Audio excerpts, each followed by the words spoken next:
नमस्कार, India voice देख रहा मेरे साथ मैं हूं शंकर दत्त पंत। एक बड़ी खबर आ रही है इस वक्त, आपको बता दें, सूत्रों के हवाले से खबर आ रही है। स्वामी प्रसाद मौर्य ने इस्तीफा दे दिया है, ऐसा कहा जा रहा है। सूत्र बता रहे हैं मंत्री पद से स्वामी प्रसाद मौर्य ने इस्तीफा दिया है। राज्यपाल को इस्तीफा भेजा है स्वामी प्रसाद मौर्य ने। यूपी सरकार में कैबिनेट मंत्री स्वामी प्रसाद मौर्य, जिन्होंने अब इस्तीफा दे दिया, ऐसे सूत्र बता रहे हैं। तो सूत्रों के हवाले से बड़ी और अहम खबर उत्तर प्रदेश से, क्योंकि चुनाव उत्तर प्रदेश में बिल्कुल सामने है। और उससे पहले ये सूत्रों के हवाले से जो खबर आ रही है कि स्वामी प्रसाद मौर्य ने इस्तीफा दे दिया है मंत्री पद से। राज्यपाल को बताया जा रहा है कि उन्होंने अपना इस्तीफा भेजा है। कैबिनेट मंत्री स्वामी प्रसाद मौर्य, जिन्होंने इस्तीफा दिया है, ऐसी खबरें आ रही हैं सूत्रों के हवाले से। हालांकि इसकी पुष्टि होना अभी बाकी है, लेकिन सूत्र फिलहाल यही बता रहे हैं कि स्वामी प्रसाद मौर्य ने इस्तीफा दे दिया है मंत्री पद से। राज्यपाल को उन्होंने इस्तीफा भेजा है। स्वामी प्रसाद मौर्य ने आखिर क्या, तो फिलहाल आपको बता दें कि इस खबर की पुष्टि हो चुकी है कि स्वामी प्रसाद मौर्य ने इस्तीफा दे दिया है। बड़ी खबर है उत्तर प्रदेश की राजनीति से, और बीजेपी के लिहाज से अगर इसको देखें तो क्या ऐसी वजह रही होंगी जो कि इस्तीफा स्वामी प्रसाद मौर्य ने दिया है। और फिलहाल पीएम हमारे संवाददाता इस खबर पर फोन लाइन पर जुड़े ज्यादा जानकारी के लिए। पीएम, क्या जानकारी मिल पा रही? बड़ी खबर है आज की अपने आप में, क्योंकि स्वामी प्रसाद मौर्य ने बताया जा रहा है कि मंत्री पद से इस्तीफा दे दिया है। बिल्कुल, देखिए, स्वामी प्रसाद मौर्य ने फिलहाल अभी बीजेपी की सदस्यता जो है से इस्तीफा दिया है, और मंत्री पद से भी इस्तीफा देने की बात जो है वो सामने निकल के सामने आ रही है। और उसमें साफ तौर पे कहा गया है कि स्वामी प्रसाद मौर्य ने अभी फिलहाल जो है वो इस्तीफा दे दिया है चुनाव से कुछ दिन पहले। 2016 में जब चुनाव हुए थे, जब 2017 के चुनाव होने थे, तो उस समय 2016 में स्वामी प्रसाद मौर्य ने बीएसपी को छोड़ा था और उसमें बीजेपी का दामन थामा था। और एक बार फिर जब अब चुनाव की दहलीज पर उत्तर प्रदेश है, तो उसमें फिर स्वामी प्रसाद मौर्य ने जो है वो बीजेपी का दामन छोड़ा है। अब ये देखना होगा किस पार्टी की ओर वो जाते हैं, या फिर क्या उनकी आगे की रणनीति रहती है और किन वजह से उन्होंने इस्तीफा दिया, अभी ये बातें साफ नहीं हो पाई हैं। लेकिन अभी प्रथम दृष्टया अभी जो सूचना मिली है उसके मुताबिक स्वामी प्रसाद मौर्य ने फिलहाल अभी जो है वो इस्तीफा दे दिया है।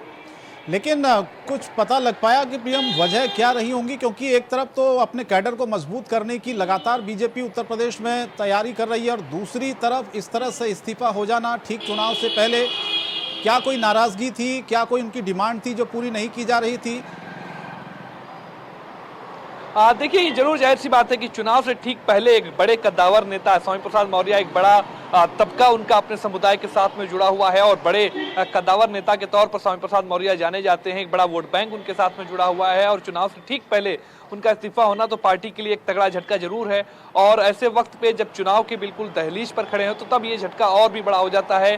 स्वामी प्रसाद मौर्य बीजेपी में आए थे, 2016 में बीजेपी उन्होंने ज्वाइन की थी, और उसके बाद बीजेपी ने उन्हें बाकायदा उनका हिसाब से सम्मान भी दिया। उनको कैबिनेट मंत्री का जो है वो पद दिया गया, उनको कैबिनेट मंत्री बनाया गया। श्रम मंत्रालय जैसा अहम विभाग भी उनको दिया गया था, उसको उन्होंने चलाया। अब जब चुनाव के वक्त आया है, तो उस समय फिर एक बार जो है वो उन्होंने इस्तीफा देके जो है कह सकते हैं सियासत में एक बड़ी हलचल पैदा कर दी है। अभी इन सभी चीज़ों को जरूर देखना होगा कि क्या वजह रही है, और स्वामी प्रसाद मौर्य की तरफ से क्या कुछ बयान आता है उनके इस इस्तीफे को लेकर। क्या वजह रही कि उनको जो है बीजेपी का दामन छोड़ना पड़ा है, और वो भी तब जब चुनाव से महज कुछ दिन पहले, कुछ ही दिन का वक्त बचा हुआ है। तो जाहिर सी बात है कि ये सभी चीज़ें जो हैं वो देखनी होगी, और कुछ देर में अभी जरूर जानकारी भी सामने आएगी क्या कुछ कहते हैं स्वामी प्रसाद मौर्य। लेकिन फिलहाल अभी एक तगड़ा झटका बीजेपी के लिए कह सकते हैं कि चुनाव से ठीक पहले स्वामी प्रसाद मौर्य के रूप में बीजेपी को लगा है। बिल्कुल, बड़े नेता हैं और कई बार के विधायक भी वो रहे हैं। लेकिन जो खबरें आ रही है पीएम, क्या कोई टिकट, बताया ऐसे जा रहा है कि अपने बेटे के लिए वो टिकट की मांग कर रहे थे, मांग पूरी नहीं हुई, इस वजह से उनको फैसला लेना पड़ा। क्योंकि दिल्ली में एक बहुत बड़ी बैठक भारतीय जनता पार्टी की चल रही है टिकटों के मंथन को लेकर। और ठीक हम ये देखते हैं कि जब जब चुनाव आते हैं उससे पहले ऐसी परिस्थितियां बनती है, जिस उम्मीदों के साथ नेता पार्टियों से टिकटों की उम्मीद करते हैं अपने चहेतों के लिए, जब नहीं मिलता है तो इस तरह के फैसले लिए जाते हैं। क्या यह फैसला भी उसी से संबंधित माना जा सकता है? शंकर, देखिए बीजेपी के लिए एक सबसे बड़े असमंजस की स्थिति ये है कि बीजेपी एक बहुत ही बड़ा दल है और उसके पास तकरीबन हर विधानसभा सीट पर 10 से 15 प्रत्याशी ऐसे हैं जो प्रबल दावेदारी करते हैं, अलग अलग जगहों से फोन आते हैं। तो इसलिए जो चुनाव समिति है बीजेपी की, उसके लिए भी एक ये बड़ा चैलेंज है कि उन सीटों पर प्रत्याशियों का चयन करना। और कल भी अगर जैसे देखिए हमने देखा, एक हाई प्रोफाइल बैठक जो है वो चुनाव समिति की 24 सदस्यीय बीजेपी प्रदेश मुख्यालय पर जो है वो बुलाई गई थी, जिसमें सीएम योगी आदित्यनाथ, दोनों deputy CM doctor Dinesh Sharma, Keshav Prasad Maurya, Radha Mohan Singh, Swatantra Dev Singh, ये सभी लोग उसमें मौजूद रहे थे। और इसी को लेकर मंथन चल रहा था कि किन सीटों पर जो नाम है उसको किस तरीके से फाइनल किया जाए, चूंकि बड़ी बड़ी जगहों से लोग फोन कराते हैं, दबाव डलवाने का प्रयास करते हैं। और सबसे बड़ी समस्या बीजेपी के सामने यही है कि इतने उसके पास नेता हैं, इतने सदस्य हैं उसके पास कि हर एक विधानसभा पर 10 से 12 प्रबल दावेदार जो है वो मौजूद हैं। और ऐसे में माना जा रहा है कि स्वामी प्रसाद मौर्य भी अपने बेटे के लिए जो है वो लगे हुए थे टिकट के लिए। और ये हो सकता है कि एक ये वजह हो कि उसकी बात को या उनको टिकट ना मिला हो। आज दिल्ली में भी एक अहम बैठक चल रही, तो वहां से उनको कुछ जानकारी मिली हो और उसके बाद उन्होंने पार्टी को छोड़ने का, इस्तीफा देने का मन बनाया। तो अब क्या अगला कदम स्वामी प्रसाद मौर्य का होगा? कहां वो जाएंगे? क्या फिर से बीएसपी का दामन थामेंगे?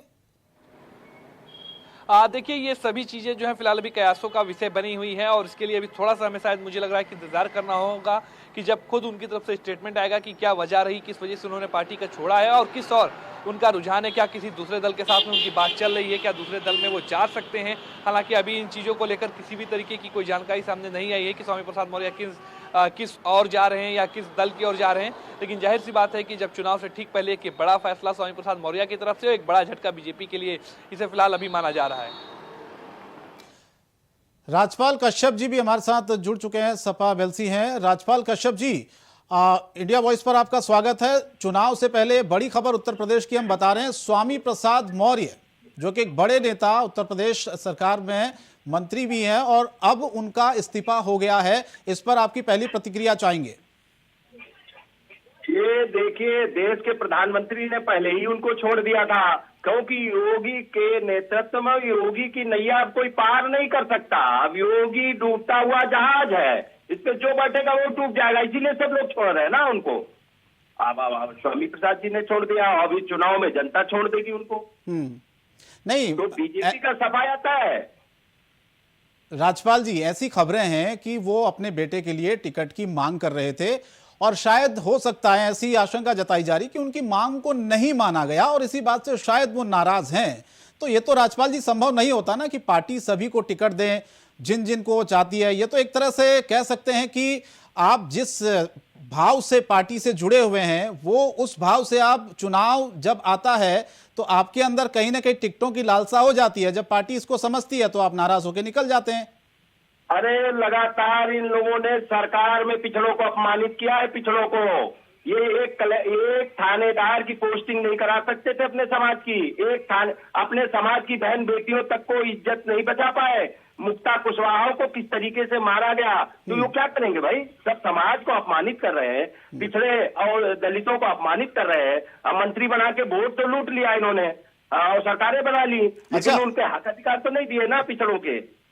राजपाल जी, आप लोग सम्मान देंगे क्या? क्योंकि ऐसी खबरें हैं कि अखिलेश यादव से भी मिल सकते हैं कल स्वामी प्रसाद मौर्य, स्वागत करेंगे? हमारे यहाँ तो हमारे नेता सभी समाजों का सम्मान करते हैं। अब ये तो राष्ट्रीय अध्यक्ष जी फैसला करेंगे, लेकिन ये बीजेपी ने पिछड़े दलितों को अपमानित करने का काम किया और पिछड़े दलितों ने इनकी सरकार बनाने का काम किया। चलिए, धन्यवाद आपका हमारे साथ जुड़ने के लिए। तो कुल मिलाकर ये बड़ी खबर है आज उत्तर प्रदेश की राजनीति के लिहाज से। स्वामी प्रसाद मौर्य जिनका इस्तीफा हो गया है, किसी ने उम्मीद नहीं जताई थी कि चुनाव से पहले इस तरह से एक कद्दावर नेता का इस्तीफा हो जाएगा। प्रियम हमारे संवाददाता लगातार हमारे साथ बने हुए हैं। प्रियम, रिएक्शन आने इस पर शुरू भी हो गए हैं। बीजेपी की तरफ से कोई प्रतिक्रिया आई है क्या? किसी तरह का मनाने की कोई कोशिश की जा रही स्वामी प्रसाद मौर्य की, या पूरी तरह से डिसाइड कर लिया स्वामी प्रसाद मौर्य ने कि भाई अब नहीं जाना है, बहुत हो गया? देखिए, सबसे पहले मैं आपको जानकारी दे दूं कि स्वामी प्रसाद मौर्य ने खुद अभी तुरंत ट्वीट करके इस बात की जानकारी दी है कि उन्होंने पार्टी के और मंत्री पद से जो है योगी सरकार के जो है वो इस्तीफा दे दिया है। और बाकायदा लेटर को भी उन्होंने ट्वीट किया है, जिसमें उन्होंने राज्यपाल को जो लेटर लिखा है उसमें लिखा है कि उन्होंने विपरीत परिस्थितियों में रहते हुए भी श्रम विभाग में जो है वो कार्य किया है, उसको संभाला है।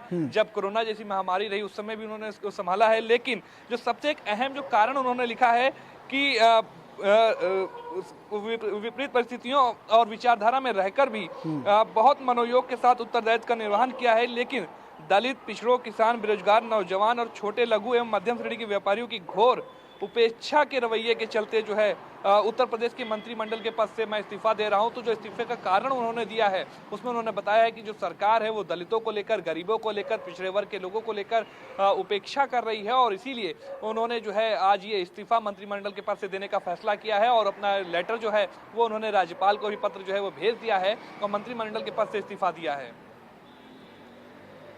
विजय उपाध्याय जी मेरे साथ जुड़ रहे हैं। प्रेम आप बने रहेगा, राजनीतिक विशेषज्ञ हैं। विजय जी, आपका इंडिया वॉइस पर बहुत बहुत स्वागत है। चुनाव से पहले जहां सभी पार्टियां अपने आप को मजबूत करने की कोशिश कर रही है, लेकिन बीजेपी के लिहाज से बिल्कुल अच्छी खबर नहीं है। स्वामी प्रसाद मौर्य ने मंत्री पद से इस्तीफा दे दिया है और यह आरोप लगाया है कि पिछड़ों की अनदेखी की गई। जिन लोगों की, जिन वर्गों की उनको आवाज उठानी चाहिए थी, पार्टी को जिसमें मदद करनी चाहिए थी, वो दरअसल हो नहीं पाया, इसीलिए उन्होंने इस्तीफा दे दिया। क्या कहेंगे सर आप, क्या समझ में आ रहा आपको इस इस्तीफे के पीछे की वजह? इसकी वजह यही है जो बात स्वामी प्रसाद मौर्य ने कही है। देखिए, सत्ता में जो सबसे ऊपर की जो सतह है उस पे क्षत्रिय और ब्राह्मणों का दबदबा है, ऐसा नजर आता है। और विपक्ष लगातार यही आरोप लगाता रहा है। स्वामी प्रसाद मौर्य को लेके ये सुगबुगाहट पहले से थी। और चूंकि देखिए पूरी इस सरकार में लगातार ये चर्चा आती रही कि जो मिनिस्टर्स हैं उनकी चलती नहीं, अधिकारी उनके सुनते नहीं, और इस बात का समाधान कभी करने की कोशिश नहीं की गई, न सरकार की तरफ से और न पार्टी संगठन की तरफ से। स्वामी प्रसाद मौर्य चूंकि संघ के स्वयंसेवक नहीं रहे हैं, वो मूलतः समाजवादी विचारों के आदमी थे। बहुजन समाज पार्टी में लंबे समय तक उन्होंने राजनीति की।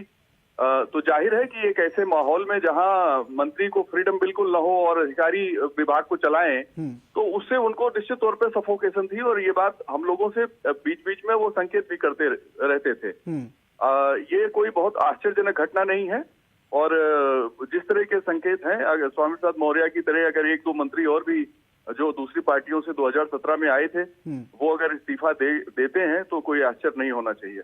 लेकिन विजय जी, टाइमिंग को लेकर बहुत सवाल उठ रहा है कि ठीक चुनाव से पहले एक तरफ दिल्ली में एक बड़ी बैठक चल रही है, टिकटों को फाइनल करना है, दूसरी तरफ स्वामी प्रसाद मौर्य का इस्तीफा हो जाना है, और सूत्र ये भी बता रहे हैं कि वो अपने बेटे के लिए टिकट की मांग भी कर रहे थे।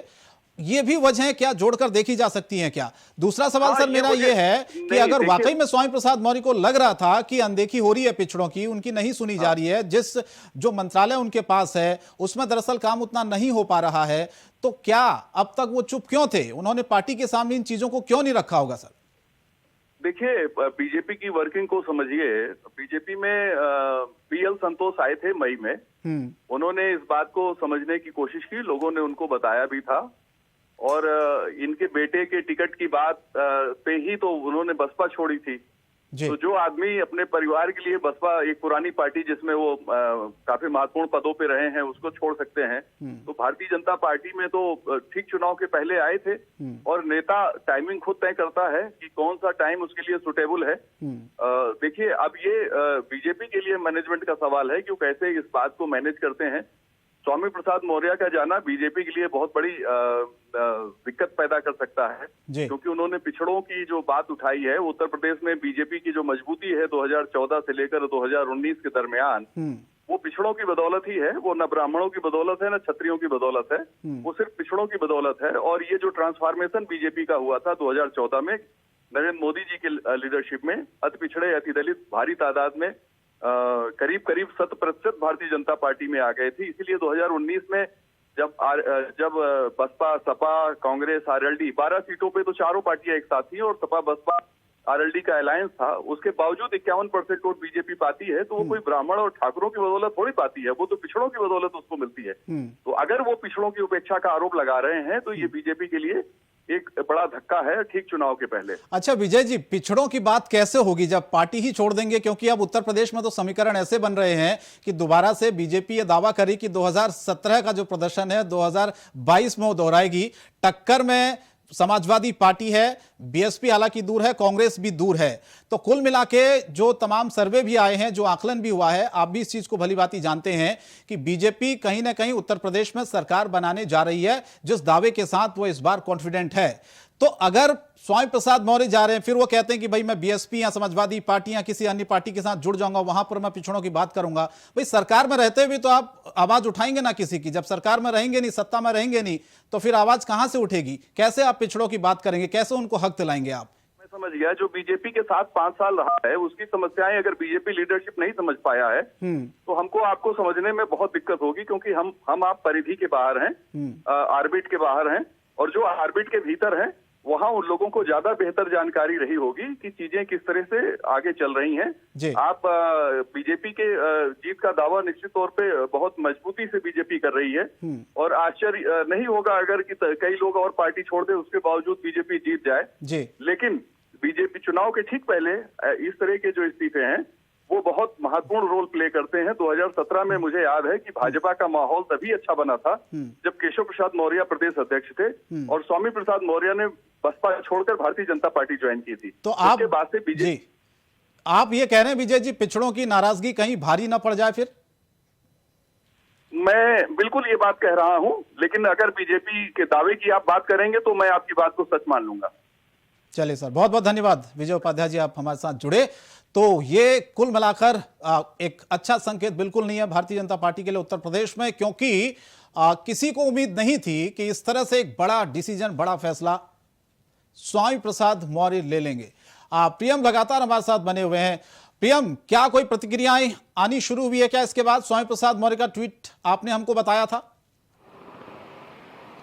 देखिए, स्वामी प्रसाद मौर्य ने बाकायदा ट्वीट किया है अपने लेटर के साथ में, और जो लेटर में बात लिखी है उसमें उन्होंने साफ तौर पर इस बात का जिक्र किया है कि पिछड़ों की, दलितों की, युवाओं की जो है वो अनदेखी जो है वो की गई है, और इसी वजह से वो अब मंत्री पद से उन्होंने इस्तीफा दिया। हालांकि जरूर अभी देखना होगा कि पार्टी का इस पर क्या कुछ रिएक्शन आता है, लेकिन जाहिर सी बात है कि चुनाव से ठीक पहले इस तरीके का एक बड़े नेता का पार्टी को छोड़कर जाना तो एक बड़ा झटका है। और जो जानकारी मिली उसके मुताबिक शायद जो है वो स्वामी प्रसाद मौर्य समाजवादी पार्टी की ओर जो है अपना रुख कर सकते हैं। देखना होगा, थोड़ा सा इंतजार करना होगा कि क्या किस पार्टी के साथ वो संपर्क में हैं, और जो वजह उन्होंने मैं रोक रहा हूं आपको। दीपक सिंह जी हमारे साथ जुड़ रहे हैं इस वक्त, एमएलसी है कांग्रेस की। दीपक जी, आपका ही बहुत स्वागत है इंडिया वॉइस पर। Thank you. दीपक जी, आपको खबर पता चल गई होगी, स्वामी प्रसाद मौर्य ने इस्तीफा दे दिया है मंत्री पद से, और आरोप लगाया कि पिछड़ों की अनदेखी की गई। जिन मुद्दों को, जिन हक को उठाना चाहते थे, दरअसल वो हो नहीं पाए जिस पद पर वो थे, इसीलिए उनको इस्तीफा देना पड़ा। आपकी पहली प्रतिक्रिया इस पर? देखिए, एक चीज तो स्पष्ट हो चुकी है कि स्वामी प्रसाद मौर्य जी मौसम को भांप गए, लेकिन थोड़ा सा चूक कर गए, क्योंकि भारतीय जनता पार्टी का साथ पूरा उत्तर प्रदेश छोड़ चुका है, देश छोड़ चुका है। लेकिन जहां जाने की संभावनाएं बताई जा रही हैं उनका कोई भविष्य नहीं है। तो मुझे लगता है उन्हें एक बार विचार करना चाहिए। और चूंकि उत्तर प्रदेश ने इसके 5 साल पहले चीजें देखी हैं, और स्वामी प्रसाद मौर्य जी बसपा में थे तब भी, और आज भाजपा के मंत्री तब भी, उन्होंने सबसे ज्यादा प्रहार समाजवादी पार्टी पर ही किए थे जी। तो मुझे लगता है चीजें स्पष्ट हैं, भाजपा के साथ कोई रहना चाहता नहीं है। मैंने हाउस में इस बात को कहा था, में स्वामी प्रसाद मौर्य जी मौजूद थे, कि एक एक चुन चुन कर लोग भाजपा छोड़ेंगे। वो चीजें सही होती दिखाई पड़ रही हैं। ठीक है, मैं लौट रहा हूं दीपक जी आपके पास। एक बड़ी खबर अपने दर्शकों को इस वक्त बता देते हैं। समाजवादी पार्टी में शामिल हुए हैं स्वामी प्रसाद मौर्य। ये एक बड़ी खबर है उत्तर प्रदेश की राजनीति। थोड़ी देर पहले हम इसी का जिक्र भी कर रहे थे कि वो समाजवादी पार्टी का दामन थाम सकते हैं, लेकिन समाजवादी पार्टी में शामिल हो गए हैं स्वामी प्रसाद मौर्य। अब ये खबर कंफर्म हो गई है, समाजवादी पार्टी का दामन थाम लिया है स्वामी प्रसाद मौर्य ने। भारतीय जनता पार्टी को अलविदा कह दिया, और खुद बाकायदा आपको बता दें कि जब स्वामी प्रसाद मौर्य ने जब समाजवादी पार्टी ज्वाइन की, अखिलेश यादव ने ट्वीट करके जानकारी भी दी है। दीपक जी, अभी जिस खबर की, जिस बात की आप चर्चा कर रहे थे, आपने कहा कि जहां वो जाने वाले हैं वो जगह ठीक नहीं है, लेकिन वो तो चले गए। देखिए, समाजवादी पार्टी में शामिल हो गए स्वामी प्रसाद मौर्य।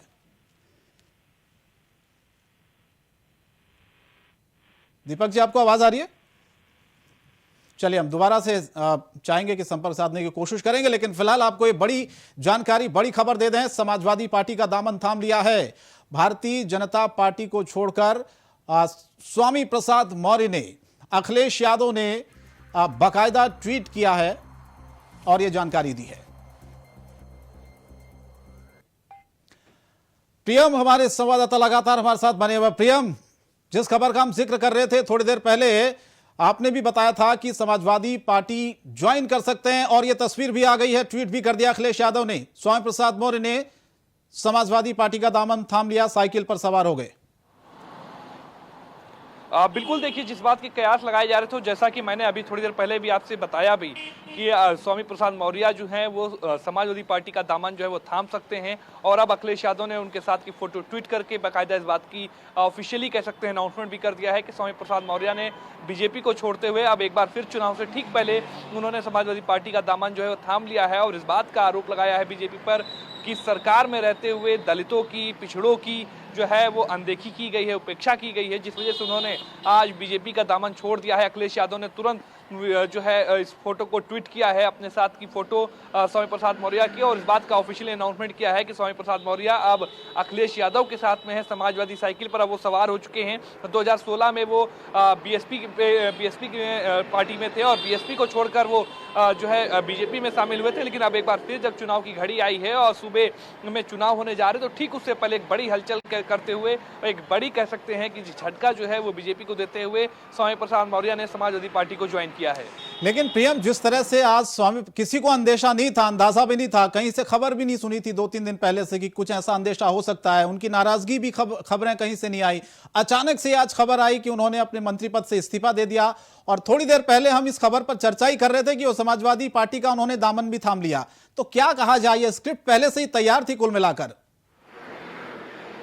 बिल्कुल, देखिए जिस तरीके के समीकरण देखने को मिला है कि 5 मिनट पहले जो है वो स्वामी प्रसाद मौर्य अपना लेटर ट्वीट करते हैं, राज्यपाल को भेजते हैं, और उसके ठीक 5 मिनट के बाद में अखिलेश यादव जो है वो स्वामी प्रसाद मौर्य के साथ में फोटो जो है उसको ट्वीट करते हैं। तो जाहिर सी बात है कि प्लानिंग पहले से थी, पूरी स्क्रिप्ट तैयार थी, उसको केवल समय का वेट किया जा रहा था। और उसके चलते ही आज ये जो है एक बड़ा झटका कह सकते हैं चुनाव से ठीक पहले दिया गया है। और ऐसा कोई पहली बार नहीं हो रहा है चुनाव के वक्त में इस तरीके के जो कह सकते हैं दल बदल का जो दौर है वो जारी रहता है। लेकिन कह सकते हैं कि एक तगड़ा झटका है बीजेपी के लिए, खास तौर पर तब जब एक बार फिर से सूबे में चुनाव होने जा रहे हैं। और स्वामी प्रसाद मौर्य एक बड़ा कह सकते हैं नेता के तौर पर हैं अपने समाज को लेकर, और एक जो 2017 में बीजेपी की जीत थी उसमें एक अहम भूमिका भी उन्होंने निभाई थी। हालांकि जरूर पार्टी ने उसके मुताबिक उनको कैबिनेट का पद दिया, एक बड़े विभाग की जिम्मेदारी दी, लेकिन उनका साफ तौर पर अब कहना है कि जब कुछ ही दिन बचे थे अब चुनाव को, उससे पहले उन्होंने आरोप लगाया कि उनकी सुनी नहीं जा रही है। और बेटे के लिए जो टिकट की एक मांग की बात थी कि वो बेटे के लिए टिकट मांग रहे हैं, बदायूं से उनकी बेटी संघमित्रा मौर्य सांसद भी है मौजूदा वक्त में, बीजेपी के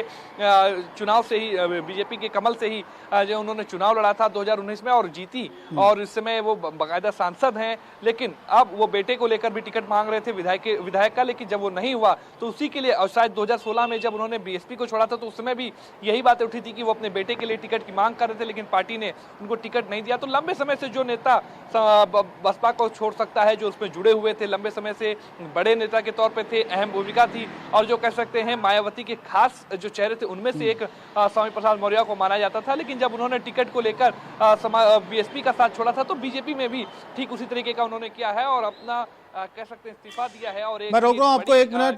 प्रियम, अखिलेश यादव का ट्वीट आया, थोड़ा सा अपने दर्शकों को बता देते हैं। उन्होंने लिखा है, अखिलेश यादव ने ट्वीट करके, जैसे ही स्वामी प्रसाद मौर्य ने दामन थामा है साइकिल का समाजवादी पार्टी का, तो अखिलेश यादव ने लिखा, स्वागत एवं अभिनंदन, सामाजिक न्याय का इंकलाब होगा, 22 में बदलाव होगा। सामाजिक न्याय और समता समानता की लड़ाई लड़ने वाले लोकप्रिय नेता श्री स्वामी प्रसाद मौर्य जी, उनके साथ आने वाले अन्य सभी नेताओं, कार्यकर्ताओं और समर्थकों का समाजवादी पार्टी में सम्मान, हार्दिक स्वागत और अभिनंदन। सामाजिक न्याय का इंकलाब होगा, 22 में बदलाव होगा। यह अखिलेश यादव ने ट्वीट किया। प्रियम, ये क्या माना जाए इस ट्वीट के बाद, क्योंकि इसमें तो ये संकेत अखिलेश यादव दे रहे हैं कि क्या और भी लोग छोड़ सकते हैं क्या भारतीय जनता पार्टी का दामन, जो स्वामी प्रसाद मौर्य के करीबी माने जाते हैं उनके? बिल्कुल, देखिए कुछ नाम और चल रहे हैं और सूत्रों के हिसाब से ये जानकारी है कि 2 कैबिनेट मंत्री और हैं ऐसे जो एक अहम जिम्मेदारी निभा रहे हैं, वो बीजेपी का दामन जो है उसको छोड़ सकते हैं और दूसरी पार्टी थाम सकते हैं। कल ही उनसे डिप्टी सीएम केशव प्रसाद मौर्य ने भी उन नेता से जो है मुलाकात करी है, लेकिन अभी फिलहाल थोड़ा सा उनका नाम लेना जल्दबाजी होगा।